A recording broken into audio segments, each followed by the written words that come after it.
व्यास जी ने भागवत में लिखा है कि तुंगभद्रा नदी तो आत्मदेव ब्राह्मणा तस्य प्रभु चिंतनम सा भवेत्। ही महाराज, तुंगभद्रा नदी के तट पर आत्मदेव ब्राह्मण निवास कर रहे थे, जो सदैव भगवान के चिंतन में लीन रहते थे, भगवान का भजन करते थे। बड़े ही कर्मकांडी ब्राह्मण थे, साधना करना, पूजा पाठ करना। उनकी एक बड़ी ही सुंदर स्त्री थी जिनका नाम था धुंधली। विद्वानों ने लिखा है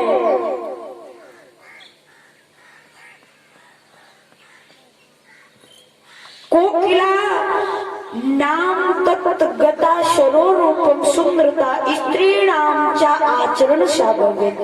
जिस प्रकार से कोयल की सुंदरता उसके गायन से होती है, अगर वो बोले नहीं उसकी आवाज सुंदर होती है, इसीलिए कोयल को सुंदर कहा गया है। शरीर तो बड़ा काला होता है लेकिन उसकी आवाज इतनी प्यारी होती है, इतनी प्यारी होती है कि वो सबको सुंदर लगती है। इसी प्रकार से नारी के शरीर का सुंदर होना उतना जरूरी नहीं है जितना कि उसके चरित्र का सुंदर होना जरूरी है, उसके आचरण का सुंदर होना जरूरी है।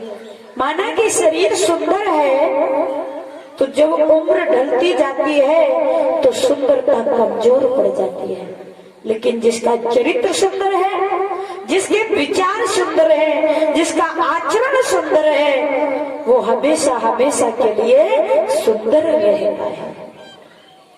धुंधली जो सुंदर है यानी जिनका शरीर सुंदर है लेकिन उनका हृदय सुंदर नहीं है, उनके विचार और आचरण सुंदर नहीं है, क्योंकि वो बड़ी ही चंचल स्वभाव की है।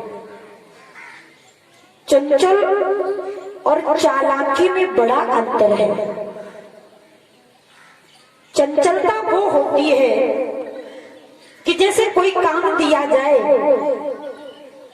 एक काम दिया गया कि जैसे पुष्प जाओ भगवान को चढ़ा दो, कोई भगत गया और उसने देखा कि जब पुष्प चढ़ा रहा था तो उनकी फूल बिखरे हुए थे या दूसरे फूल या उनकी माला बिगड़ रही थी, तो वो उसके साथ उनको भी संभाल दिया।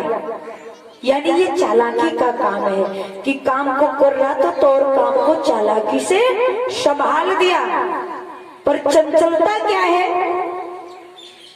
कि भगवान के पास पहुंचे तो सही, पर उसमें जो दिखाई दिया कि ये अपने लायक है तो उसे अपने लिए यूज कर लिया, यानी ये चंचलता है। चालाक होना जरूरी है पर चंचल होना जरूरी नहीं है, क्योंकि चालाकी तो थोड़ा धर्म नीति में आ जाती है पर चंचलता केवल अपने लिए ही स्वार्थ में बिजी होती है, स्वार्थ से ही बनी होती है चंचलता। तो धुंधली बड़ी चंचल स्वभाव की थी। समय कट रहा था लेकिन उनके कोई संतान नहीं हुई। एक दिन ब्राह्मण ने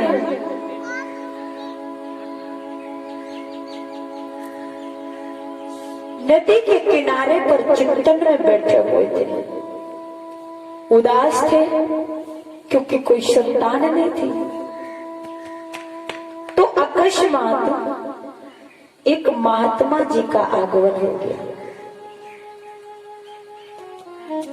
महात्मा जी को देख करके ब्राह्मण ने उनके चरणों को पकड़ लिया और कहा, महाराज आप कृपा करके हमें एक पुत्र दे दो। महात्मा जी ने जब ब्राह्मण को देखा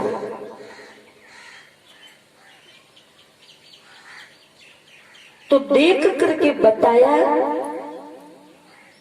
कि हे विप्र, पुत्र का सुख तुम्हारे आगे आने वाले 7 जन्मों में भी नहीं है, इसलिए पुत्र की इच्छा त्याग करके भगवान का भजन करो।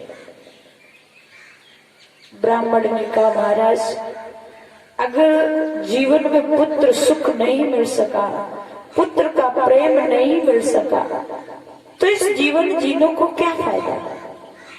मैं तुम्हारे सामने, अगर तुमने मुझे पुत्र नहीं दिया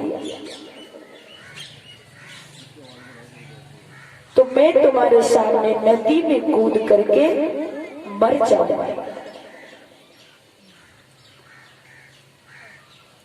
महात्मा जी ने देखा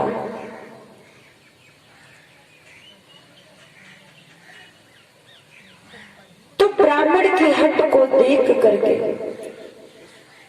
पीछे वाले नहीं, आगे वाले बॉक्सों को बढ़ा दो, पीछे वाले दुखी हो जाएंगे।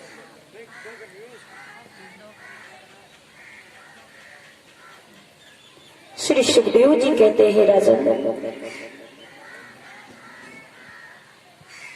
महात्मा जी ने ब्राह्मण को एक फल दिया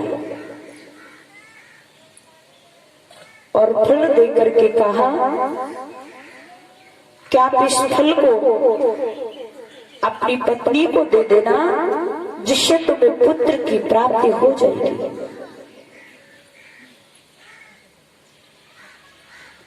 ब्राह्मण बड़े खुश हुए, फल लेकर के घर में पहुंचे और फल जब अपनी पत्नी को दिया तो वो चंचल थी। अनेक विचार आगे कह रहे, जब मैं फल खाऊंगी तो गर्भवती हो जाऊंगी और गर्भ के कारण शरीर की सुंदरता नष्ट हो जाएगी। फिर जब और समय बीतेगा तो अच्छा अच्छा खा नहीं पाऊंगी और कभी चोर आ गए तो भाग नहीं पाऊंगी और फिर बड़ी प्रसव पीड़ा सहन करनी पड़ेगी। तो उन्होंने फल नहीं खाया। एक दिन उनकी बहन आ गई तो वो सारी गाथा अपनी बहन को समझाने लगी।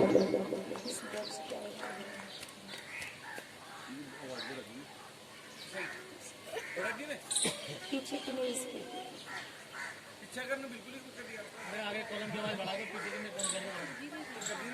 श्री सुखदेव जी कहते हैं, राजा,